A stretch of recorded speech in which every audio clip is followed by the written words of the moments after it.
Welcome to my economics channel. Have you ever wondered why a nation can achieve unprecedented material prosperity while its citizens simultaneously plunge into a deep abyss of psychological despair? We are often taught to believe that economic growth is the ultimate panacea for human suffering, that rising gross domestic product naturally translates into individual happiness and social harmony. Yet, when we look at one of the most miraculous economic transformations in modern human history, we find a paradox that challenges everything we think we know about development. How does a country evolve from a war-torn wasteland into a global technological juggernaut, only to become a society with the lowest birth rate and the highest rate of despair among developed nations? Is it possible that the very mechanisms which lifted a population out of absolute poverty are the exact same forces now crushing their spirits? Today, we will embark on a comprehensive philosophical and economic autopsy of South Korea. We will deconstruct the brutal architecture of the developmental state and examine the hidden sacrifices behind the economic miracle. We will explore how a government weaponized credit to forge indomitable corporate behemoths, how education was transformed from a path of enlightenment into an industrial sorting mechanism, and how geopolitical vulnerability forces a nation to live in perpetual anxiety. This is not just a historical retrospective of a single Asian peninsula. It is a profound reflection on the nature of global capitalism, the cost of forced modernization, and the existential tragedy of the individual trapped within a relentless macroeconomic machine. Chapter 1: The Ashes of Empire and the Genesis of Despair. To comprehend the breathtaking velocity of this economic ascent, we must first immerse ourselves in the absolute devastation of its starting point. If you rewind the clock to the year 1960, the southern half of the Korean peninsula exhibited every defining characteristic of an utterly failed state. The gross domestic product per capita stood at a dismal $79, less than 1/30th of the United States at the time, and significantly poorer than many post-colonial African nations. The industrial infrastructure, which had already been horrifically exploited during 35 years of brutal Japanese colonization, was entirely obliterated by the scorched earth campaigns of the Korean War. Following the armistice of 1953, over 80% of the essential power generation facilities, the primary mineral reserves, and the heavy industrial foundations were geographically trapped above the 38th parallel. The Southern Territory was left with nothing but starving agricultural refugees, rampant hyperinflation, and a paralyzed economy. General Douglas MacArthur once remarked that the devastation of the peninsula was so absolute, it was physically sickening to behold. The nation was not merely poor, it was a geopolitical pawn sacrificed on the altar of the Cold War divides between the capitalist West and the Soviet bloc. During the regime of the first president, Syngman Rhee, the country survived almost entirely on American economic and military aid. This was not developmental capital intended to build industries. It was consumptive aid, consisting mostly of wheat, sugar, and basic necessities, designed merely to keep the population barely alive and prevent a communist uprising. The government was thoroughly corrupt, distributing import licenses and aid materials to a select group of cronies in exchange for political kickbacks. This environment cultivated a deep psychological inferiority complex and an existential fear of annihilation. A nation relying on the charity of a foreign superpower possesses no true sovereignty, no economic agency, and absolutely no dignity on the global stage.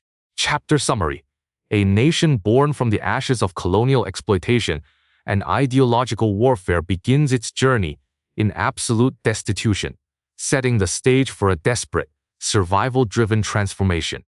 Chapter 2: The Architecture of the Developmental State and the Military Precision of Growth. The trajectory of history was violently altered in 1961 when a military general named Park Chung-hee seized power through a coup. General Park was not an economist, nor was he a champion of democratic ideals. He was a pragmatic, ruthless military man driven by a singular, unforgiving logic. What is the purpose of debating democracy when the population is starving in the streets? For him, national survival was the only metric of success, and economic independence was the only weapon capable of securing it. Park immediately established the Economic Planning Board, centralizing absolute control over the national economy in the hands of the state. He introduced the 5-year economic development plans, a strategy typically associated with socialist regimes, but applied it with fierce capitalist objectives. When he announced a target gross domestic product growth rate of 7.1% for the first plan, American advisors scoffed. They viewed it as an impossible delusion for an agrarian wasteland, considering the global average growth rate was hovering around 4%. Yet, through iron-fisted implementation, the nation achieved an astounding annual growth of 7.8%. Park Chung-hee did not believe in the invisible hand of the free market. He believed in the iron fist of the state. The government took absolute control of the banking sector, transforming it into an instrument of national policy.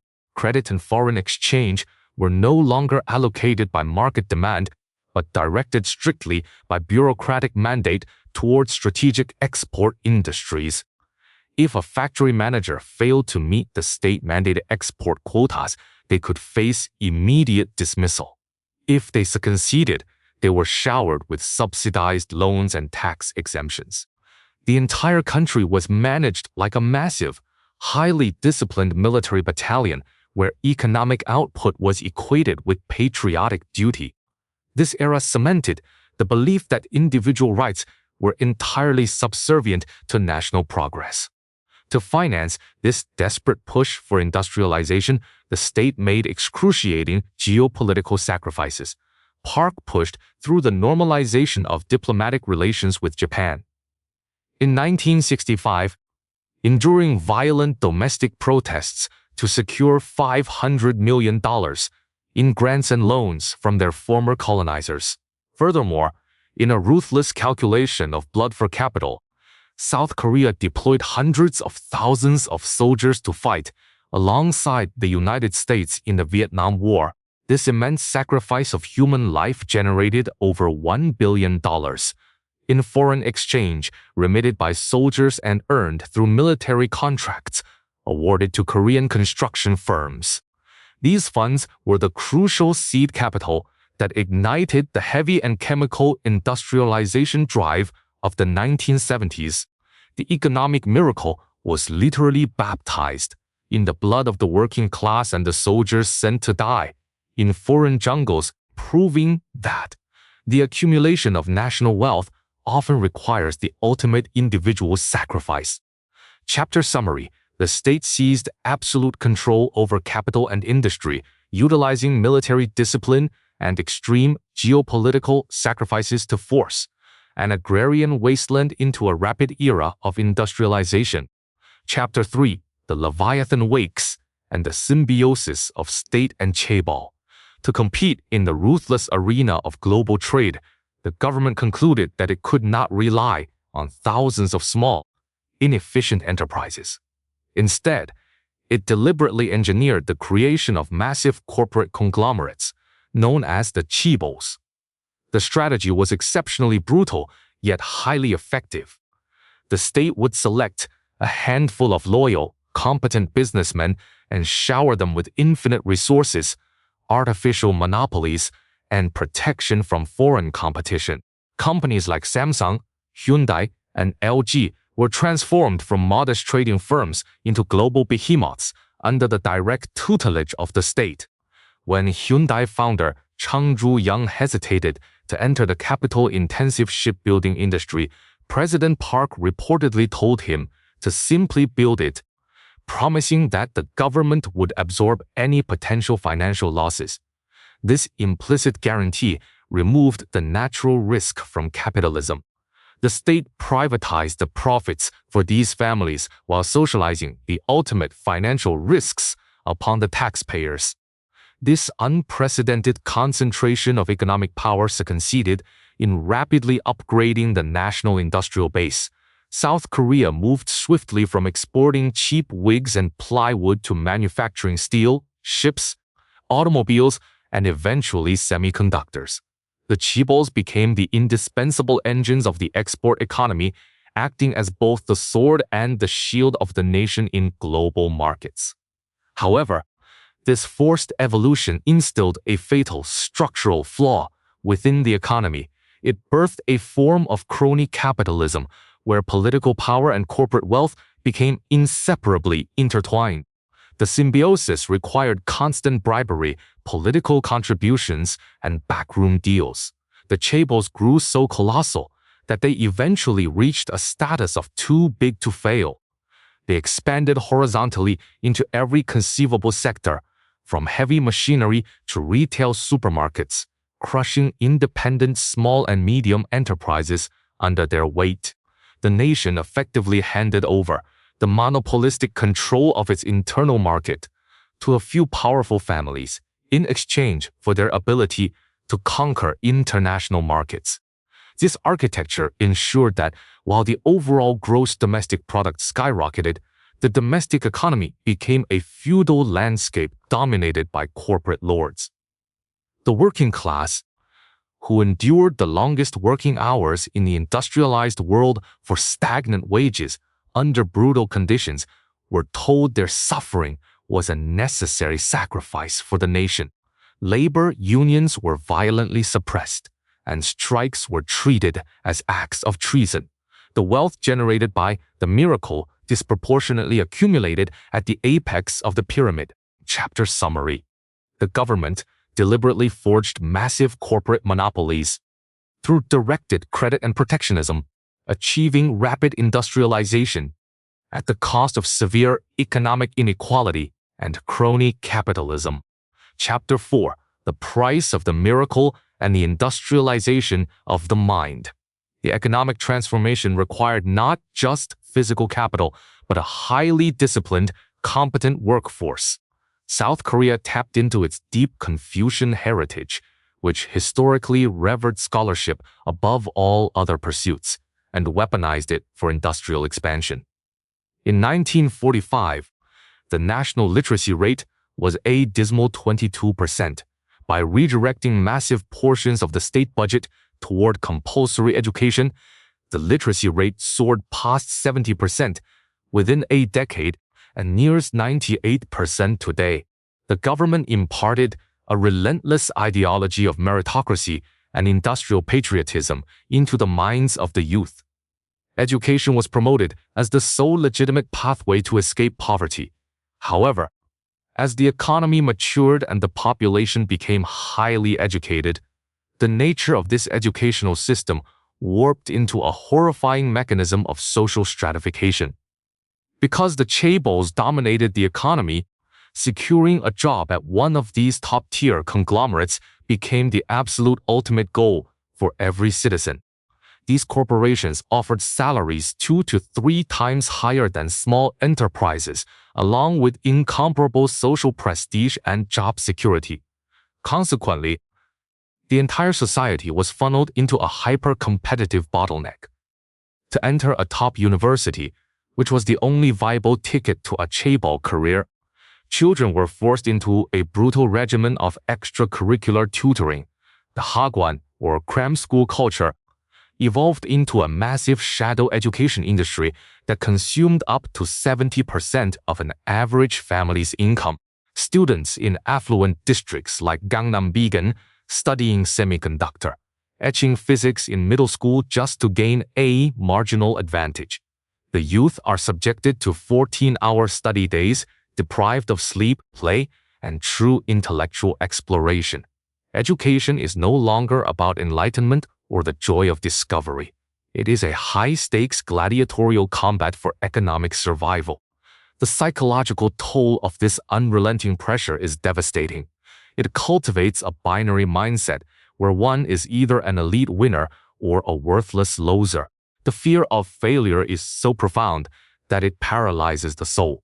This intense internal competition, often referred to as involution, forces individuals to expend massive amounts of energy just to maintain their current social position without producing any meaningful innovation or true personal happiness. The nation mass produced highly skilled, obedient engineers and managers who perfectly fueled the ascent of the Chaebols, but left behind a generation psychologically scarred by constant comparison and perpetual anxiety. Chapter Summary Education was transformed into a ruthless, hyper-competitive filtering mechanism designed exclusively to feed the corporate monopolies, plunging the youth into a perpetual state of psychological exhaustion and anxiety. Chapter 5 The Illusion of Democracy and the Tectonics of Financial Collapse. By the late 1980s, the authoritarian grip began to fracture. A highly educated middle class, exhausted by decades of military dictatorships and labor suppression, rose up to demand political freedom. In 1987, the country officially transitioned to a democratic system. Superficially, this appeared to be the triumphant culmination of national development. However, the underlying economic architecture remained fundamentally unchanged. The iron-fisted government that once controlled the Chaebols had disappeared. In its place emerged a system where the immensely wealthy conglomerates now had the power to influence, lobby, and effectively control the democratic politicians. The power dynamic reversed. The state no longer directed capital. Capital directed the state. In the 1990s, the government embraced financial liberalization, relaxing capital controls and allowing domestic banks and Chaebols to borrow heavily from international markets. Intoxicated by decades of uninterrupted growth, the corporations engaged in reckless debt-fueled expansion. They believed the myth that they were truly too big to fail, but the global financial markets are cold and unforgiving. In 1997, the Asian financial crisis swept through the region. International speculators recognized the fatal vulnerabilities in the high debt ratios and fixed exchange rates of Asian economies. When foreign capital suddenly fled, the heavily leveraged Korean financial system imploded. The nation's foreign exchange reserves were obliterated in a matter of weeks. To avoid total state bankruptcy, the government was forced to beg for an unprecedented bailout from the International Monetary Fund. The conditions imposed by the International Monetary Fund were brutal and transformative. They demanded extreme austerity, sky-high interest rates, the forced bankruptcy of non-performing Chaebols, and the radical deregulation of the labor market. The ironclad social contract of lifetime employment was instantly shattered. Millions of dedicated workers were laid off overnight, cast into the streets without a safety net. The pride of a nation that had sacrificed everything to build an industrial powerhouse was deeply humiliated by foreign financial dictates. While the country eventually repaid the loan ahead of schedule through the tremendous sacrifice of its citizens, including a nationwide campaign where families donated their gold jewelry to the state, the invisible scars remained permanent. The labor market was split into a small class of secure corporate elites and a massive, growing underclass of precarious temporary workers. Chapter Summary Financial deregulation allowed Chaebols to over-leverage, leading to the catastrophic Asian financial crisis, which permanently shattered lifetime employment and institutionalized social inequality. Chapter 6 The Modern Dystopia of Debt, Demographics, and Despair. Today, the nation stands as a global cultural and economic icon, projecting an image of high-tech glamour and entertainment dominance. Yet, beneath this glistening facade lies a society slowly suffocating from its own structural rigidities. The most glaring symptom of this disease is the astonishing accumulation of household debt, which currently exceeds 105% of the gross domestic product, one of the highest rates in the developed world. The root cause of this financial enslavement is the absurd valuation of real estate, driven by the extreme concentration of opportunities. Over 50% of the national population and upwards of 80% of premium jobs and educational resources are crammed into the greater capital region, which accounts for just 12% of the landmass. This intense gravitational pull has pushed housing prices in Seoul to astronomical levels comparable to the most expensive metropolises on Earth. An average wage earner would need to save their entire income for over 20 years just to afford a modest apartment. Furthermore, the unique leasing system known as JONS exacerbates this debt trap. Instead of paying monthly rent, tenants must hand over a massive lump sum deposit, often reaching hundreds of thousands of dollars, which the landlord invests or uses to buy more property. When housing prices stagnate or interest rates rise, this leverage pyramid scheme collapses, wiping out the life savings of countless young people. Trapped between the impossibility of buying a home, the brutal competition for rare corporate jobs, and the crushing burden of educational expenses, the younger generation has responded with the ultimate form of silent rebellion. They have stopped reproducing. The total fertility rate has plunged below 0.7, the lowest ever recorded in human history. This is not merely an economic demographic shift, it is a profound existential statement. The youth are communicating that the pressures of surviving in this hyper-competitive matrix are so immense that it is cruel to bring another life into it. They have renounced courtship, marriage, and childbirth simply to maintain their own precarious existence. The society operates like a sophisticated machine running at maximum capacity, generating immense wealth for the oligarchy while grinding the souls of the masses into dust. The very model that engineered the miracle has mutated into a prison where the pursuit of prosperity has entirely eclipsed the pursuit of happiness. Chapter summary: the extreme concentration of resources and astronomical real estate debt have engineered a hyper-competitive society that has utterly destroyed the desire for biological reproduction and individual happiness. Chapter 7: the canary in the coal mine and the fragility of the global order. The internal contradictions of this society are magnified exponentially by its extreme external vulnerabilities. South Korea is often described as the canary in the coal mine for the global economy because it possesses almost zero domestic natural resources and relies disproportionately on assembling and exporting high-value goods. It is chronically exposed to the slightest tremors in international geopolitics. Consider the dire reality of energy dependence. The nation imports 94% of its entire energy requirements, with nearly 72% of its crude oil originating from the volatile Middle East. Any disruption in global choke points, such as a hypothetical blockade of the Strait of Hormuz, instantly triggers domestic panic.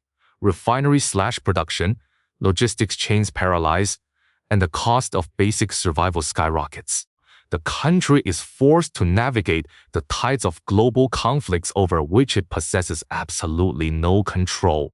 Compounding this energy fragility is the terrifying geopolitical dilemma arising from the strategic rivalry between the United States and China.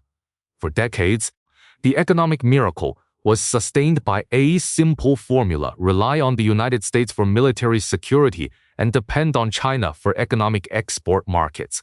However, as the hegemonic struggle intensifies, Washington continually demands that its allies decouple from Chinese supply chains, particularly in critical sectors like semiconductors. When South Korea complies with American directives to block high-tech exports to its largest trading partner, it commits direct economic self-sabotage. Semiconductor exports plummet, foreign investment retreats, and the foundational pillars of domestic wealth shake violently. Conversely, when it attempts to appease its powerful neighbor to the west, it risks alienating its primary military guarantor in a region fraught with nuclear tensions. The nation is caught in an impossible vice, forced to choose between economic strangulation and geopolitical isolation. Furthermore, the sudden withdrawal of international capital during global crisis exposes the fickle nature of modern finance. Foreign investors control vast percentages of the market capitalization of the top Chaebols. At the first sign of macroeconomic instability, this capital flees, triggering currency depreciation and stock market collapses that evaporate domestic wealth overnight. This illustrates the ultimate illusion of the export-led developmental state. You can build the most efficient factories on earth, but if you do not control the resources, the currency, or the geopolitical rules, your prosperity remains eternally conditional. Chapter summary. Extreme dependence on imported energy, foreign capital, and global supply chains leaves the export-driven nation terribly vulnerable to the escalating geopolitical conflicts between global superpowers. Return to the core question: does relentless economic development truly guarantee human happiness? We have traced the arc of a nation that rose from devastating ruins to become a beacon of industrial prowess. We admire the glistening skyscrapers, the cutting-edge technology, and the statistical triumphs of the gross domestic product. But behind this gilded curtain, we find a population exhausted by debt, trapped in a vicious cycle of societal involution, and deeply anxious about an uncertain global future. The story of South Korea is not merely a regional anomaly, it is the ultimate warning for modern civilization.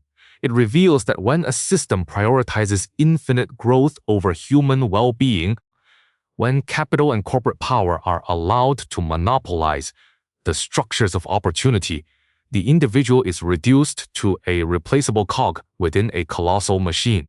The youth are refusing to participate in a game where the rules are mathematically rigged against their peace of mind. They ask us to ponder whether a society can truly be deemed successful if its own citizens refuse to perpetuate it. The tragedy here is not failure, but the very nature of the success itself. It forces us to reevaluate our unquestioned worship of capitalism and modernization. What good is a thriving macroeconomy if the micro-experience of daily life is filled with dread? As we witness the fragility of global supply chains and the crushing weight of inflation in our own lives, we must recognize that the invisible hands shaping this system do not serve the needs of the human soul. If you found this deep philosophical autopsy insightful, please take a moment to like this video and subscribe to the channel. Your support allows us to continue deconstructing the complex realities of our world. As you go about your routine tomorrow, navigating the pressures of work and status, I leave you with one final, uncomfortable question to reflect upon. Are you currently building a meaningful life deliberately chosen by you? Or are you simply paying the debt of a system engineered to consume your existence?